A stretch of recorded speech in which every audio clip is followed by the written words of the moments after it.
Hello everyone, ये हमारी 2018 का सीटेट पेपर है। ठीक है, इसमें हम पूरे 30 क्वेश्चन जो है उस टाइम पे पूछे गए थे 2018 में, वो करने वाले हैं ऑफ साइंस पेडागोगी। ठीक है, हम जो है साइंस के ही स्पेशली जो है क्वेश्चन करेंगे। ठीक है, तो शुरू करते हैं।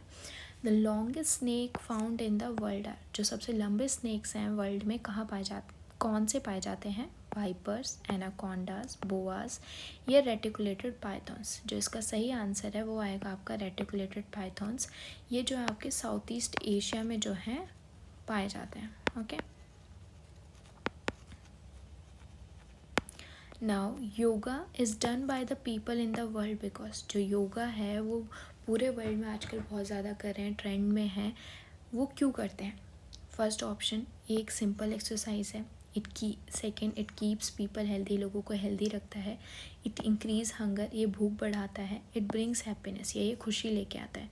इसका जो सही आंसर होगा वो होगा आपका इट कीप्स पीपल हेल्दी। ठीक है, ये लोगों को जो है सेहतमंद, उनकी सेहत बनाने में जो है काफ़ी मदद करता है, इसलिए लोग जो है हेल्दी उनको अपने आप को रखने के लिए योगा करते हैं। ठीक है, next question is the vaccine for small pox, जो वैक्सीन है स्मॉल पॉक्स के लिए वो किसने डिस्कवर करा था? रोनाल्ड रॉस ने, रॉबर्ट कॉच ने, एडवर्ड जैनर या अलेक्जेंडर फ्लेमिंग। जो इसका सही आंसर है वो है एडवर्ड जैनर। इन 1796 में जो है इन्होंने ये डिस्कवर करा था। Okay, now which one of the following is used as a preservative, इनमें से जो है कौन सा एज ए प्रिजर्वेटिव? प्रिजर्वेटिव्स क्या होते हैं?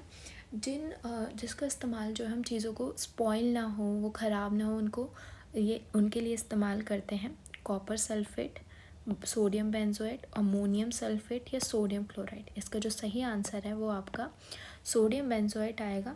ठीक है, इससे ये सोडियम बेंजोएट जो है आपका फूड और ड्रिंक्स में जो है हम इस्तेमाल कर सकते हैं, क्योंकि ख़राब हो सकती हैं वो।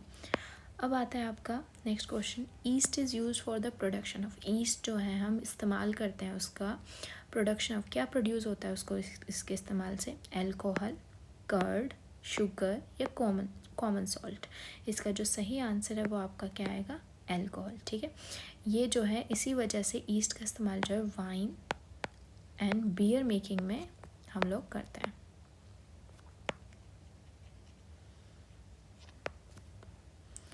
Now next question is mitochondria, ATP, ribosome question mark. ठीक है, जैसे कि हम जानते हैं माइटोकॉन्ड्रिया एटीपी प्रोड्यूस करता है। ठीक है, और एटीपी इज योर एनर्जी। वैसे ही तो राइबोसोम का सही आंसर क्या होगा? राइबोसोम किस लिए इस्तेमाल करते हैं? कार्बोहाइड्रेट प्रोड्यूस करता है, फैट प्रोड्यूस करता है, प्रोटीन या विटामिन। इसका जो सही आंसर है वो आपका प्रोटीन होगा। राइबोसोम जो है आपका सिंथेसिस ऑफ प्रोटीन में हेल्प करता है। ठीक है, अब जैसे कि हम जानते हैं माइटोकॉन्ड्रिया को हम क्या बोलते हैं? Power house of the cell. ठीक है, एंड राइबोसोम आपका प्रोटीन सिंथेसिस में। Now 67th question, if the frequency of a simple pendulum it's 2 hertz, how many oscillation will it complete in 16 second? आपको इसमें जो है टाइम दिया हुआ है 16 सेकेंड और आपकी फ्रीक्वेंसी दी हुई है 2 हर्ट्स। तो फॉर्मूला क्या है आपका ऑसिलेशन निकालने का? फ्रीक्वेंसी का फॉर्मूला आपका है नंबर ऑफ ऑसिलेशन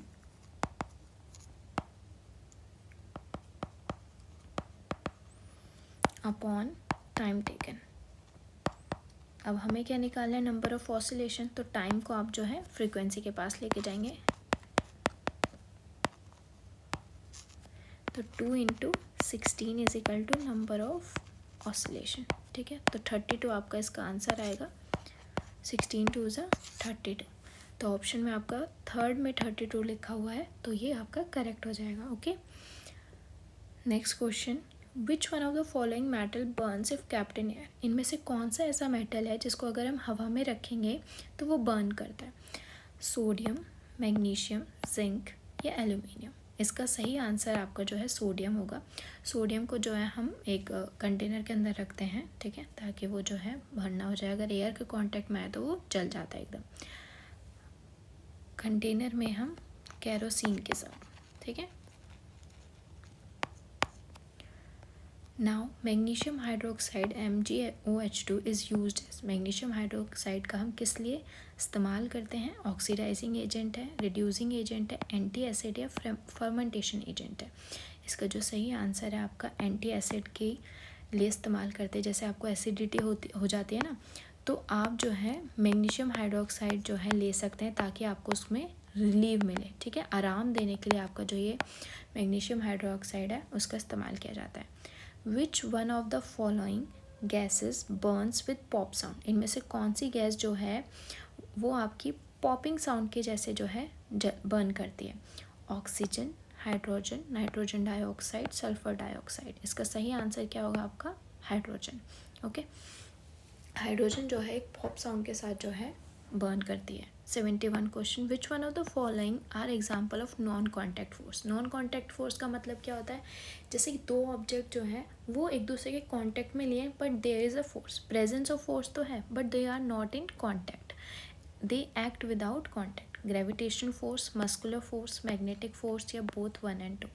अब जैसे magnetic force and muscular force, gravitation force, इसका आंसर जो है ग्रेविटेशन फोर्स आएगा। जैसे कि हम सब जानते हैं ग्रेविटेशन फोर्स जो है आपका है, लेकिन उसमें जो है दोनों ऑब्जेक्ट्स का कांटेक्ट में होना ज़रूरी नहीं है। मस्कुलर फोर्स और मैग्नेटिक फोर्स में जो है दोनों चीज़ें जो है कांटेक्ट में आती हैं। Okay, diabetes is controlled by dash hormone. Diabetes जो है आपका कौन से हार्मोन के द्वारा कंट्रोल किया जा सकता है? Thyroxine, adrenal, insulin, thymosin. इसका जो सही आंसर है वो इंसुलिन होगा, जो कि आपकी पैनक्रियाज क्या करती हैं?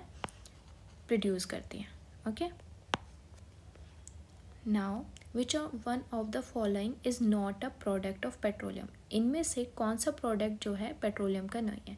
पेट्रोलियम से आपका जो है केरोसिन बनता है, केरोसिन निकाल सकते हैं हम, पैराफिन वैक्स निकाल सकते हैं हम, बिटुमिन, और आपका पेट्रोल, डीजल, ये सब आपका कहाँ से निकल आता है? आपका पेट्रोलियम से ही आता है। तो इसमें आपका पैराफिन वैक्स है, बिटुमिन है, केरोसिन है, लेकिन इन्होंने पूछा इज़ नॉट अ प्रोडक्ट, तो आपका ये वाला ऑप्शन CNG जो है आपका कंप्रेस्ड नेचुरल गैस, ये आपका इसका प्रोडक्ट नहीं होता है। ओके, तो आपका सेकंड ऑप्शन जो है करेक्ट हो जाएगा। Okay, red data book, next question is red data book contains a record of. Red data book में किस चीज़ का रिकॉर्ड होता है? एंडेंजर्ड स्पीशीज़ का, एक्सटिंक्ट स्पीशीज़ का, फ्लोरा का या फोना का। ठीक है, रेड डाटा बुक में आपका जो है एंडेंजर्ड स्पीशीज़ कौन होती हैं? जिनको ख़त्म होने का खतरा हो। ठीक है, एक्सटिंक्ट क्या हो चुकी हैं? ख़त्म हो चुकी हैं। ठीक है, फ्लोरा आपका वेजिटेटिव जो वेजिटेशन जो एग्जिस्ट करती है आपकी वो होती है। फोना आपके वाइल्ड लाइफ होती है। ठीक है, एंडेंजर्ड स्पीशीज़ जो भी मतलब एक्सटिंक्ट होने की कगार पे हैं और लगता है कि ये ख़त्म हो सकता है आने वाले समय में, तो उनका जो है रिकॉर्ड होता है आपके रेड डाटा बुक के अंदर। Okay, now 75th question, why are the soles of the shoes treaded. Treaded मतलब क्या होता है? जैसे आपने देखा होगा आपके जो शूज़ के सोल होते हैं वो नीचे से थोड़े उनके अंदर डिज़ाइंस बने होते हैं। ऐसा क्यों होता है? To give the shoes more protection, ताकि शूज़ को प्रोटेक्शन मिल सके, फ्रिक्शन कम हो सके या फ्रिक्शन बढ़ सके, या to increase life of the shoes की जो लाइफ है उसको बढ़ाने के लिए। इसका जो सही आंसर है वो आएगा आपका फ्रिक्शन बढ़ाने के लिए। ठीक है, फ्रिक्शन बढ़ेगा तो आपकी जो ग्रिप है जब आप वॉक कर रहे हैं तो वो बनी रहती है। ग्रिप बढ़ाने के लिए इसको स्पेशली यूज़ किया जाता है सरफेस पे। Okay, now 76th question, Sarika ने जो है डिस्टिल्ड वाटर लिया बॉटल के अंदर and try to find whether it conduct electricity और not. What is she like to find? Distilled water क्या होता है? इसमें कोई भी इलेक्ट्रोलाइट नहीं होता है। ठीक है, अब इलेक्ट्रोलाइट नहीं होगा तो मतलब कि आयंस नहीं है। Electrolyte is equal to no ions, ions नहीं है तो इलेक्ट्रिसिटी भी क्या होगी? नहीं प्रोड्यूस होगी। तो हम ऑप्शंस देख लेते हैं क्या होंगे।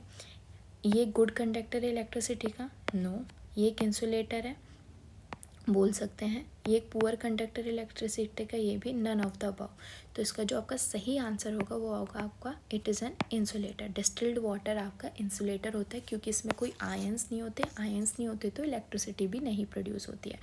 अब प्रोड्यूस नहीं होगी मतलब कि कंडक्ट भी नहीं हो पाएगी। कंडक्टर नहीं है तो मतलब कि वो एक इंसुलेटर है। ओके, नाउ 77th क्वेश्चन आपका, विच one of the following statement is not correct. इनमें से कौन सी जो स्टेटमेंट है वो करेक्ट नहीं है। There is a minimum limit of current which can safely flow in the electric circuit. एक मिनिमम लिमिट होती है करंट की कि वो सेफली उसमें फ़्लो कर सकते हैं, मिनिमम लिमिट है। इसके बाद मतलब इससे ज़्यादा कम से वो नहीं हो सकता। There is a maximum limit current which can safely flow in the electric current. एक मैक्सिमम लिमिट होती है करंट की जब वो उसमें आराम से सेफली ट्रैवल कर सकता है, फ्लो कर सकता है। Fuses are inserted in electric circuits of all the buildings. Fuses जो है हर बिल्डिंग में, जो है हर इलेक्ट्रिक सर्किट की बिल्डिंग में डाले जाते हैं। ये स्टेटमेंट तो आपकी एकदम करेक्ट है। अगर प्रॉपर फ्यूज़ होगा, इंसर्ट किया जाएगा सर्किट के अंदर, तो if the proper fuse is inserted in a circuit it would blow off if the current is more than the safe limit। अगर safe limit से ज़्यादा जो है करंट फ्लो कर रहा है तो वो फ्यूज़ जो आपका क्या हो जाएगा, मतलब ख़राब हो जाएगा, ब्लो ऑफ हो जाएगा, तो फिर करंट फ्लो करना बंद कर देता है। तो इसका जो सही आंसर है आपका वो आएगा मैक्सिमम लिमिट। एक मैक्सिमम लिमिट होती है जिसके जो सेफ्टी लिमिट होती है कि इसके बाद यहाँ तक जो है करंट जो है सेफली उसमें पास हो सकता है। Okay, now which one of the following places most likely to be affected by a cyclone. इनमें से कौन सी जगह है जो कि साइक्लोन से सबसे ज़्यादा जो है इफ़ेक्ट होगी। पोरबंदर, पुरी, मुंबई या गोवा। तो इसका सही आंसर जो है आपका पुरी होगा। ओके, साइक्लोन क्या होता है, जो आपका पानी के अंदर बवंडर आता है उसको हम साइक्लोन बोलते हैं। Okay, now the change of seasons on the earth occur because. Change जो होते हैं हमारे सीजन्स में वो किसकी वजह से होते हैं। अब जैसे कि हमें पता है रिवोल्यूशन आपका रोटेशन की वजह से आपका डे एंड नाइट होता है, ठीक है, और रिवोल्यूशन से आपका सीजन चेंज आते हैं। तो इसमें जो सही स्टेटमेंट है वो हम पढ़ेंगे, the axis of rotation of the earth is perpendicular to the plane of its orbit. जो एक्सिस है रोटेशन की, ये हमारी रोटेशन की एक्सिस है, ठीक है, और ऑर्बिट के वो परपेंडिकुलर है। No, the axis of rotation of the earth is tilted with respect to the plane of its orbit। हमें पता है कि जो हमारी एक्सिस है वो परपेंडिकुलर तो नहीं है, तो वो ये वाली ऑप्शन का स्टेटमेंट इज़ रॉन्ग। वो टिल्टेड है, ठीक है, to the plane of its orbit. Okay, the distance between the earth and the sun is not constant. जो डिस्टेंस है अर्थ का और सन का वो सेम नहीं रहता है, ये बात ठीक है। The axis of rotation of the earth is parallel to the plane of its orbit. No, तो इसकी जो सही स्टेटमेंट है सीजन वाले की, वो आपका किसकी वजह से होता है, आपका the axis of rotation of the earth is tilted with respect to the plane of its orbit. Okay, now आपका 80 क्वेश्चन आता है। आपको इसमें क्या करना है, मैच करना है canopy, decomposers, humus, porcupine. there are two columns, column A and B। इसमें क्या है, which one of the following is the correct sequence of column B for the column। okay, आपकी decomposers कैनोपी क्या होती है, आपकी ब्रांच ऑफ टॉल ट्री, ठीक है। उसके बाद A डिकम्पोजर्स कौन होते हैं, जो डेड प्लांट्स और एनिमल टिश्यू को खाते हैं, एक माइक्रो ऑर्गेनिज्म हो सकता है। B ह्यूमस क्या होता है, आपका dead plant and tissue. Porcupine क्या है, एक वाइल्ड एनिमल। तो क्या आएगा आपका, सबसे पहले 4 3rd 1st 2nd, 4 3rd 1st 2nd, आपका ऑप्शन 4 जो है आपका करेक्ट होगा। ओके, नाउ 81 क्वेश्चन आपका, why is formative assessment important in science. Formative assessment जो है इम्पॉर्टेंट क्यों है साइंस में। इनको ईजी होता है कंडक्ट करना, ये आपको हेल्प करते हैं डेवलप करने में scientific temper in students. It is diagnostic, it helps in better understanding of science. Science की बेटर अंडरस्टैंडिंग के लिए होता है ये एक डायग्नोस्टिक मतलब क्या होता है कि चीज़ें सही करने के लिए, बच्चों को समझाने के लिए कि इसमें ये कमी है तो हम ये रेमेडी यूज़ कर सकते हैं उस बच्चे के लिए। ये आसान होता है इनको कंडक्ट करना, या फिर ये बच्चों में साइंटिफिक टेम्पर स्टूडेंट्स में करते हैं। तो इसका सही ऑप्शन 2 होगा। Okay, now 82 question, why are science fairs organise in schools. Science जो मेले होते हैं वो स्कूल्स में क्यों ऑर्गेनाइज किए जाते हैं, ठीक है। To prepare student for higher education in science. Okay, to help the student to score higher in their exam. No, to nurture creativity and experimentation. वैसे तो ये होना चाहिए टू इवेलुएट स्टूडेंट। इवेलुएट आप साइंस फेयर के basis पे नहीं कर सकते हो, स्टूडेंट को आप हायर एजुकेशन के बेसिस पे नहीं कर सकते हो। तो आपका ऑप्शन थर्ड जो है वो एकदम करेक्ट होगा।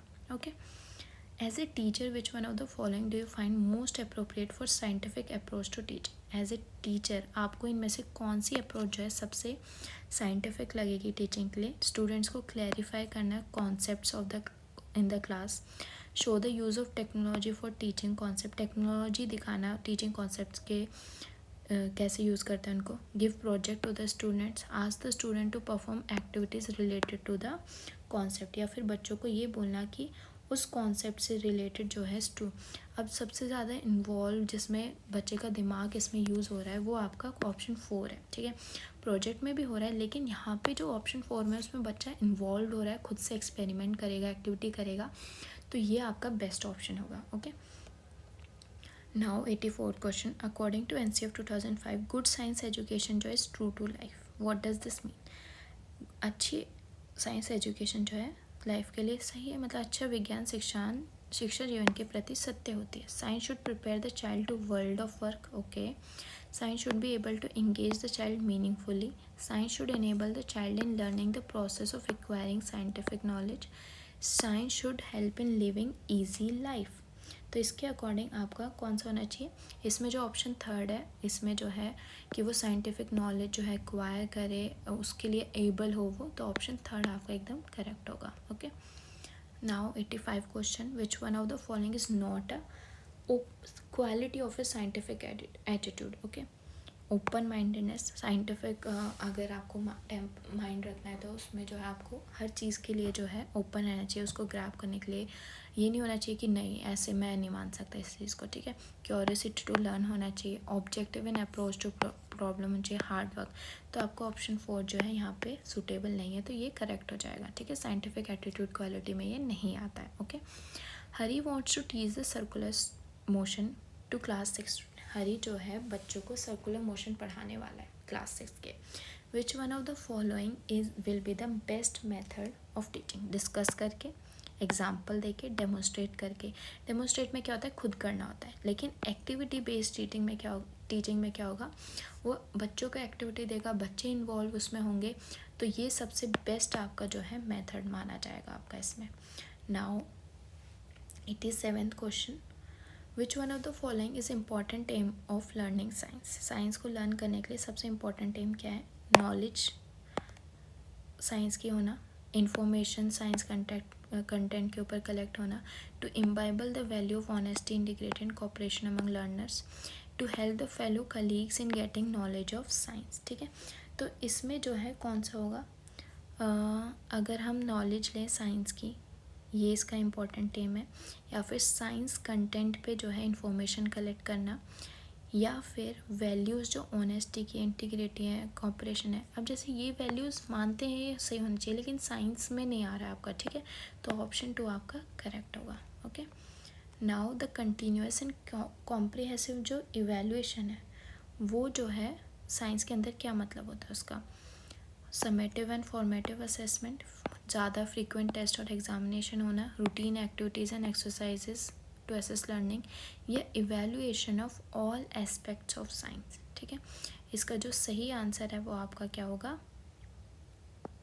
Summative and formative assessment. ठीक है, विच one of the following is not a step of problem solving approach? इनमें से कौन सा ऑप्शन जो है इसमें सही नहीं है? प्रॉब्लम, उस सिचुएशन को विजुलाइज करना ये होगा, उसको सॉल्व करने की कोशिश करना ये भी होगा, फिर कंक्लूजन निकालना ये भी होगा, एंड ऑब्जर्वेशन। तो ये आपका ऑप्शन स्टेप में नहीं आएगा। ओके, आज की जो क्लास का लास्ट स्टेप है वो आपका लास्ट क्वेश्चन है, वो ये है, विच one of the following is a step of analogy strategy in science? निम्नलिखित में से कौन सा विज्ञान में अनुरूपा विधि का एक चरण है? Map similarities, presentation of abstraction, interlinking concept, और या फिर एप्लीकेशन। इसका जो प्रेजेंटेशन ऑफ एब्स्ट्रैक्शन है वो सही आंसर है। तो आपका 2018 का पूरा पेपर ख़त्म होता है यहाँ पे, स्पेशली मतलब साइंस के जो क्वेश्चंस थे आपके 30 क्वेश्चंस वो डन होते हैं। अगर आपको ये वीडियो पसंद आई है तो प्लीज़ लाइक करें और सब्सक्राइब करें, और अपने दोस्तों के साथ भी जो सीटेट का पेपर देने वाले हैं उनके साथ शेयर करें। Thank you so much, bye bye.